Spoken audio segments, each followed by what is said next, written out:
Assalamualaikum warahmatullahi wabarakatuh. Kali ini kami akan mempresentasikan hasil kerjasama kami, yaitu membuat makalah tentang peran APBN atau APBD dalam pembangunan daerah dan peningkatan kesejahteraan masyarakat. Perkenalkan, nama saya Arden Firdaus. Nama saya Kifia Indri. Nama saya Pasya Kulo. Kali ini tugas akan dibacakan oleh Kifia Indri. Bab 1, pendahuluan. Latar belakang masalah. Anggaran pendapatan dan belanja negara APBN adalah rencana keuangan tahunan pemerintahan negara Indonesia yang disetujui oleh Dewan Perwakilan Rakyat. APBN berisi data sistematis dan terperinci yang memuat rencana penerimaan dan pengeluaran negara selama 1 tahun. Anggaran bisa diibaratkan sebagai anggaran rumah tangga ataupun anggaran perusahaan yang memiliki dua sisi, yaitu sisi penerimaan dan sisi pengeluaran. Walaupun APBN terus meningkat tiap tahun, PDB juga naik besar. Perekonomian tumbuh tiap tahun, pendapatan per kapita juga naik tiap tahun, tapi tidak diikuti dengan peningkatan kesejahteraan rakyat yang signifikan. Jumlah rakyat miskin juga terus tidak berkurang. Ini mengindikasikan pada kesalahan besar dalam APBN, sehingga APBN yang sebagian besar penerimaannya berasal dari pajak yang dibayar oleh rakyat, tapi tidak memberikan kontribusi nyata meningkatkan kesejahteraan rakyat. Rumusan masalah dari pendahuluan yang sudah penulis sampaikan, maka rumusan masalah yang muncul adalah sebagai berikut. 1. Apa yang dimaksud dengan anggaran pendapatan dan belanja negara? 2. Apa yang dimaksud dengan anggaran pendapatan dan belanja daerah? 3. Apa saja sumber pendapatan negara dalam APBN dan APBD? 4. Bagaimana hubungan antara APBN dengan pertumbuhan ekonomi?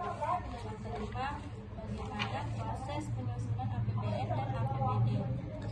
Tujuan makalah. Dari rumusan makalah yang ada, mengapa tujuan penulisan makalah ini yaitu: 1. Untuk mengetahui anggaran pendapatan dan belanja negara APBN di Indonesia. Yang kedua, untuk mengetahui anggaran pendapatan dan belanja daerah APBD di Indonesia. Yang ketiga, untuk mengetahui apa saja sumber penerimaan pendapatan negara dalam APBN dan APBD. 4. Untuk mengetahui hubungan antara APBN dengan pertumbuhan ekonomi. Yang kelima, untuk mengetahui tahapan dalam RAPBN dan RAPBD sehingga bisa digunakan dalam mengelola dana. Bab kedua akan dibaca oleh Arden Firdaus. Pembahasan anggaran pendapatan dan belanja negara atau APBN. Pengertian APBN adalah pendapatan dan belanja negara, rencana keuangan tahunan pemerintah negara yang disetujui oleh Dewan Perwakilan Rakyat. Tentang perbendaharaan negara, APBN dalam 1 tahun anggaran meliputi: A. Hak pemerintah pusat yang diakui sebagai penambah nilai kekayaan. B. Kewajiban pemerintah pusat yang diakui sebagai pengurang nilai kekayaan.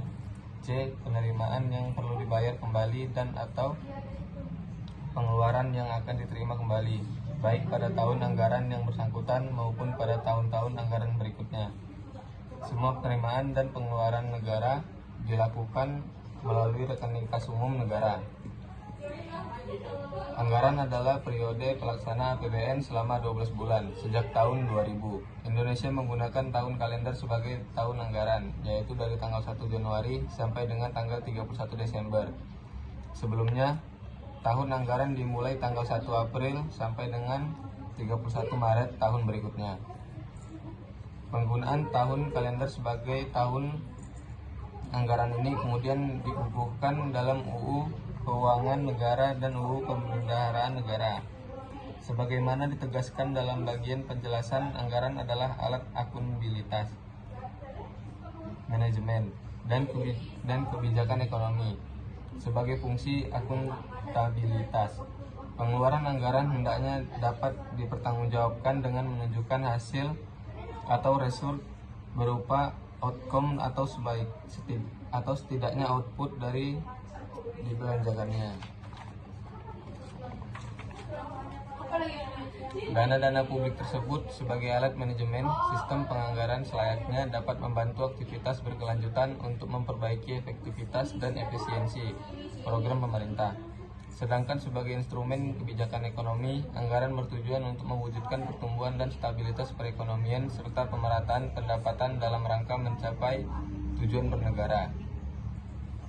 Masuk ke fungsi, APBN merupakan instrumen untuk mengatur pengeluaran dan pendapatan negara dalam rangka membiayai pelaksanaan kegiatan pemerintah dan pembangunan, mencapai pertumbuhan ekonomi, meningkatkan pendapatan nasional, mencapai stabilitas perekonomian, dan menentukan arah serta prioritas pembangunan secara umum.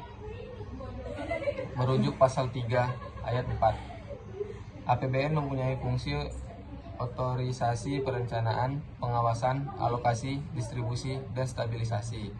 Semua penerimaan yang menjadi hak dan pengeluaran yang menjadi kewajiban negara dalam suatu tahun anggaran harus dimasukkan dalam APBN.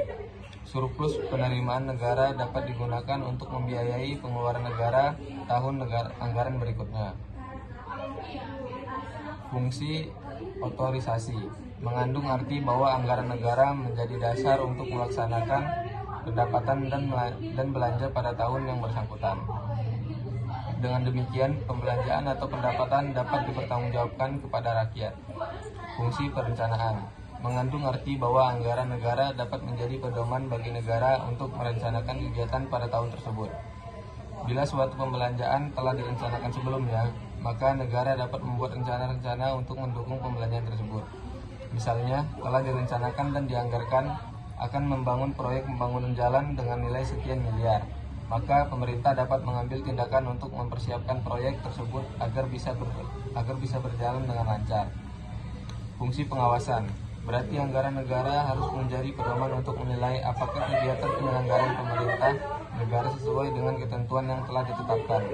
Dengan demikian akan mudah bagi rakyat untuk menilai apakah tindakan pemerintah menggunakan uang negara untuk keperluan tertentu itu dibenarkan atau tidak. Fungsi alokasi berarti bahwa anggaran negara harus diarahkan untuk mengurangi pengangguran dan pemborosan sumber daya serta meningkatkan efisiensi dan efektivitas perekonomian. Masuk ke fungsi distribusi berarti bahwa kebijakan anggaran negara harus memperhatikan rasa keadilan dan kepatutan. Fungsi stabilitas memiliki makna bahwa anggaran pemerintah menjadi alat untuk memelihara dan mengupayakan keseimbangan fundamental perekonomian. Masuk ke prinsip-prinsip dalam APBN. Prinsip anggaran defisit. Bedanya dengan prinsip anggaran berimbang adalah bahwa anggaran defisit ditentukan. 1. Pinjaman LN tidak dicatat sebagai sumber penerimaan melainkan sebagai sumber pembiayaan. 2. Defisit anggaran ditutup dengan sumber pembiayaan DN plus sumber pembiayaan LN bersih. B. Prinsip anggaran dinamis. Ada anggaran dinamis absolut dan anggaran dinamis relatif. Anggaran bersifat dinamis absolut apabila tabungan pemerintah atau TP dari tahun ke tahun terus meningkat. Anggaran bersifat dinamis relatif apabila persentase kenaikan TP atau DTP terus meningkat atau persentase ketergantungan pembiayaan pembangunan dari pinjaman luar negeri terus menurun. C. Prinsip anggaran fungsional. Anggaran fungsional berarti bahwa bantuan atau pinjaman LN hanya berfungsi untuk membiayai anggaran belanja pembangunan atau pengeluaran pembangunan dan bukan untuk membiayai anggaran belanja rutin. Prinsip ini sesuai dengan azas bantuan luar negeri hanya sebagai pelengkap dalam pembiayaan pembangunan. Artinya, semakin kecil sumbangan bantuan atau pinjaman luar negeri terhadap pembiayaan anggaran pembangunan, maka besar fungsionalitas anggaran. D. Tujuan anggaran pendapatan dan belanja negara atau APBN. Tujuan penyusunan APBN adalah sebagai pedoman pengeluaran dan penerimaan negara agar terjadi keseimbangan yang dinamis dalam rangka melaksanakan kegiatan-kegiatan kenegaraan demi tercapainya peningkatan produksi, peningkatan kesempatan kerja, dan pertumbuhan ekonomi yang cukup tinggi. Semua itu ditunjukkan untuk tercapainya masyarakat adil dan makmur, baik material maupun spiritual berdasarkan Pancasila dan Undang-Undang Dasar 1945.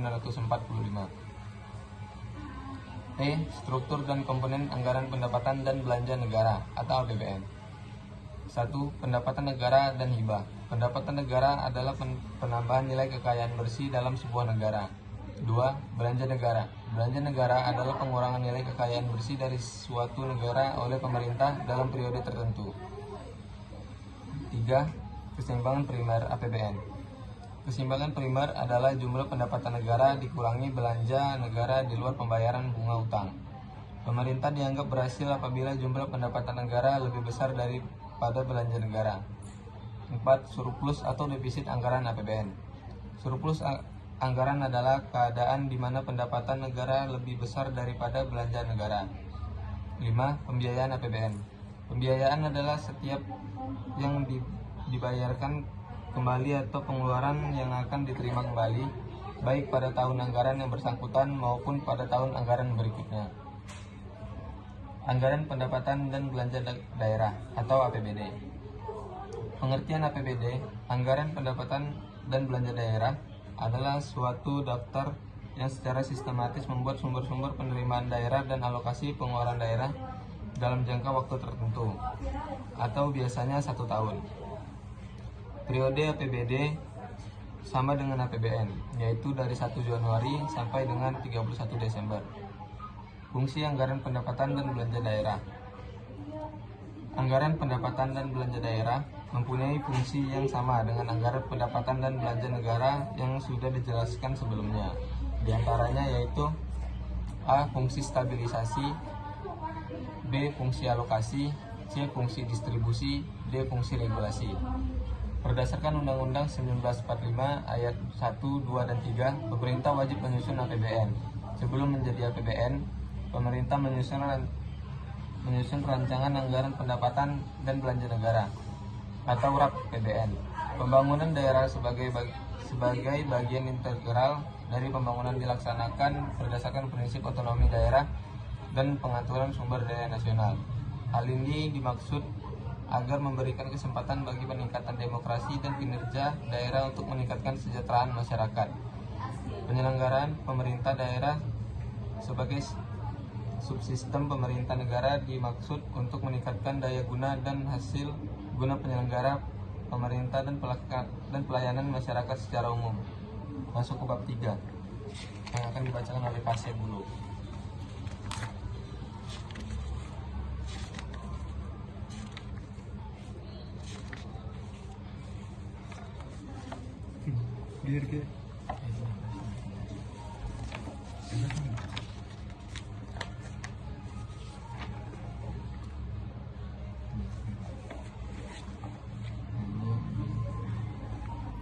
Cara penyusunan APBN dan APBD. Tentu ada proses mekanisme dalam penyusunan dan penetapan APBD atau APBN.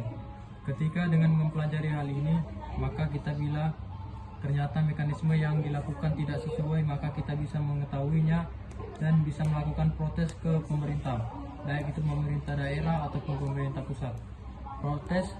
Proses penyusunan APBN bisa dikelompokkan ke dalam tahapan, yaitu 1. Proses pembicaraan pendahuluan antara pemerintah dan DPR di bulan Februari sampai dengan pertengahan Agustus. 2. Pengajuan pembahasan dan penetapan APBN dimulai pertengahan Agustus sampai dengan bulan Desember. Cara penyusunan APBN dan APBD. Langkah-langkah penyusunan APBN adalah sebagai berikut ini. Pemerintah menyusun rancangan anggaran pendapatan dan belanja negara RAPBN. RAPBN disusun pemerintah atas usulan anggaran yang dibuat oleh setiap departemen atau lembaga negara yang diusulkan kepada pemerintah dalam bentuk DUK, daftar usulan kegiatan, atau DUK, daftar usulan proyek. DUK diusulkan untuk membiayai pembangunan. Pemerintah mengajukan RAPBN kepada DPR untuk dibahas. 3. DPR membahas RAPBN dengan tujuan diterima atau ditolak. 4. Diterima. RAPBN akan disahkan menjadi APBN dan disampaikan kepada pemerintah untuk dilaksanakan. Namun jika ditolak, pemerintah harus menggunakan APBN sebelumnya. Langkah-langkah penyusunan APBD adalah sebagai berikut. Pemerintah daerah mengajukan rancangan peraturan daerah tentang APBD serta penjelasan dan dokumen-dokumen pendukungnya kepada DPRD pada minggu pertama bulan Oktober tahun sebelumnya. Setelah disetujui oleh DPRD, RAPBD kemudian diterapkan menjadi APBD melalui peraturan daerah. Apabila DPRD tidak menyetujui rancangan peraturan daerah, maka untuk membiayai keperluan setiap bulan, pemerintah dapat melaksanakan pengeluaran setinggi-tingginya sebesar angka APBD tahun anggaran sebelumnya. Setiap APBD diterapkan dengan peraturan daerah, pelaksanaan dituangkan lebih lanjut dengan keputusan gubernur, bupati, wali kota. Kesimpulan, APBD merupakan upaya yang dilakukan pemerintah sebagai pedoman pengeluaran dan penerimaan negara daerah agar terjadi keseimbangan yang dinamis dalam rangka melaksanakan kegiatan kenegaraan demi tercapainya kegiatan produksi, peningkatan kesempatan kerja, pertumbuhan ekonomi yang cukup tinggi, serta pada akhirnya ditunjukkan untuk tercapainya masyarakat adil dan makmur material maupun spiritual berdasarkan Pancasila UUD 1945. Anggaran pendapatan dan belanja negara APBN merupakan alat utama pemerintah untuk mensejahterakan rakyat dan sekaligus alat pemerintah untuk mengelola perekonomian negara. Sebagai alat pemerintah, APBN bukan hanya menyangkut keputusan ekonomi, namun juga menyangkut keputusan politik. Dalam hal ini DPR dengan hak legislasi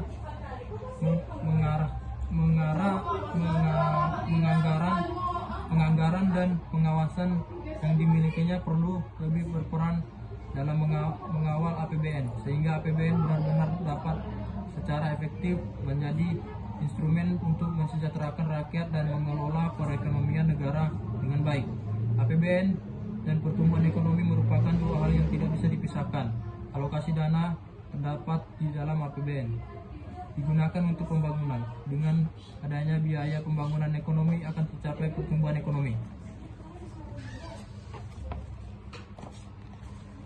Cukup sekian presentasi dari kami tentang makalah.